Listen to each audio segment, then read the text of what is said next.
Hi, this is Kara. Welcome to Breaking Free Fridays, or welcome back if you've been following the series. It is so great to have you here. So, today I was guided to talk about intuition versus logic and what really serves us and how to strengthen our intuition and really navigate that part of our journeys into greater levels of empowerment. But before I dive in, I just want to take a moment of gratitude for what a beautiful day. This lake by where I live in Colorado, it's just gorgeous. And I have literally seen a hawk fly by and two pelicans. And I have to share something really quick because it's so beautiful and I don't often see this. In fact, I don't remember actually seeing this flower before, but it is, okay, let me see if I can give you a view of it. It's this beautiful cactus and it is blooming these absolutely gorgeous yellow flowers. And it's not something you see every day. So I just wanted to share, or at least not something I've seen very often. But it's so beautiful, and just watching the blossoms. And so I had to share. But anyway, so getting back to intuition, and part of why I wanted to connect to nature is that, gosh, nature is such a incredible source of connectedness to the divine, to our spiritual side, to our intuition in general, and in messages and things that are really beyond just the physical and that logical mind. If you're watching this video, you are probably already aware of the value of intuition in general. And sometimes it can be tricky to discern, like, are we actually hearing our intuition with clarity? How does it communicate with us? What is it saying? How do we know? Is it a pure divine message? Is it really, something from our mind or ego or something else? How do we actually navigate that? And, where does intuition come in versus logic? Most of us have been conditioned from a very young age to really rely more on that logical mind, analytical processing for making decisions, and doing the pros and cons lists, maybe even researching ad nauseum, seeking external validation and points of view, and bringing all of that together to come to a place where you feel like you are making a decision that minimizes possibility of failure, all from a logical point of view. And it's interesting because in that conditioning towards that way of analyzing things and making decisions and being in this world, where we actually teach ourselves, or have been trained to teach ourselves, to disconnect from the intuitive side. And most people experience this from a very young age. In previous generations, there just wasn't as much awareness of that connectedness. And so it was, often innocently done in an attempt to try to help us. But what it actually ended up doing was disconnecting us from a part of us that has just incredible truth and wisdom beyond what we can even comprehend. When you think about our intuition, that's the language of our spirit, of our highest selves, the language of our soul, from a place that connects at higher perspectives and levels of consciousness that recognize and see at such a vast level that it's something that our logical mind really can't grasp onto or comprehend. it gets into the realms of the unseen. And so it's something that is incredibly powerful and incredibly magical. And it also connects to things, that really tap into what our journey is all about, and why, we're here and what we're meant to experience in this life. And so the more we can really deepen that connection and strengthen that connection with our intuition, the better.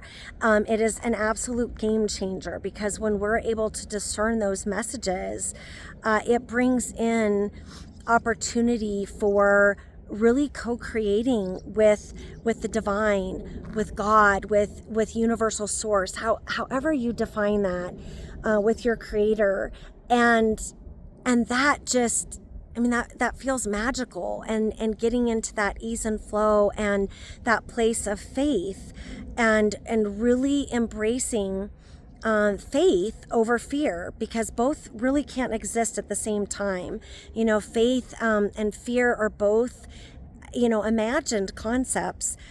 Faith, really lives in a place of hope and possibility and limitless potential, that divine realm, whereas fear is really more of that primal state, and that connection to our ego and the primal part of our brain that is trying to keep us safe, based on just outdated information that doesn't really take into the possibility and into the equation, this bigger picture for our life and our journey. So dissecting that intuitive connection, people experience their intuitive language and that relationship in different ways, and each person can actually develop more than one way of understanding their intuitive messages. Some people experience it more strongly from physical sensations. One of my early indicators of intuitive connection, I would actually feel my gut either clenching and going in. If something was a no, it was like a contraction, or if it was a yes, there would be like an expansiveness. So that's an example in my own experience. Other people can also experience a knowing. Just this strong sense of knowing. Another way is just hearing, direction. Another piece is through, other language in terms of our connection when we're in stillness, and meditative states, where we hear a message, for example, or even in a state of journaling. That can be very powerful, because that taps into that creative realm, that connection to our higher self, especially when we direct that with a very strong intention. That can be very powerful. And, another way to kind of indicate intuitive message is also when we recognize a message on the outset. So it's that initial response, the initial message. Let's say, we're asking and looking for guidance about something. The very first thing that comes, that's usually from intuition. And then the mind can start kicking in and go into all of these different realms of racing and analyzing and chaos and trying to keep us protected and bringing in doubt and fear and things like that. And then confusion can come in, and then at that point, it's not intuition. That's a whole different piece, and it's really tapping more into that egoic place, or even the primal part of our brain. So, it's something to keep in mind to help discern. And the more that we practice with this, the stronger our connection to our intuition gets. The more clear it is, the more we're able to discern. And keep in mind that this is a practice, and it is something that we strengthen, especially, over time. And this means that we'll have experiences where, we may misstep. But that is also all part of the beautiful journey, and it's part of helping hone that intuitive clarity and that connection. So do what you can to really have compassion for yourself in those moments, because it's through that practice that we get stronger and we get more discerning. And so that part is so important and deserves compassion and grace. So keep that in mind as you navigate that. Another piece that's so beautiful to help strengthen our intuition is really tapping into our creative side. Whether that's art or dance or music or journaling. Basically, those creative realms, they really bypass that analytical and logical part of our mind, and they connect us more readily to areas of the subconscious, that creative realm. It really taps into more of that intuitive side of us, which is really beautiful.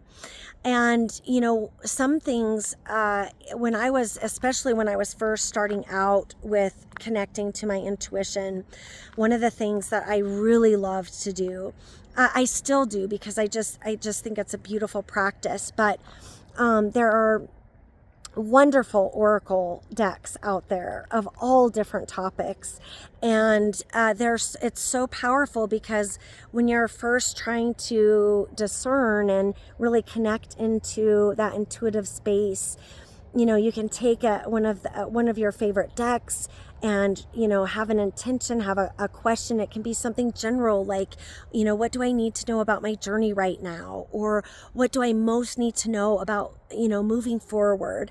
And, shuffle with that intention, bring your energy in, connect to the divine, and that source energy. And then just intuitively, pull a card. You can shuffle and just, reach your hand in. You can spread the cards out and just, feel where the energy takes you, and pull a card. Whatever resonates with you. It's really about what feels best to you in your own practice, and see what comes up.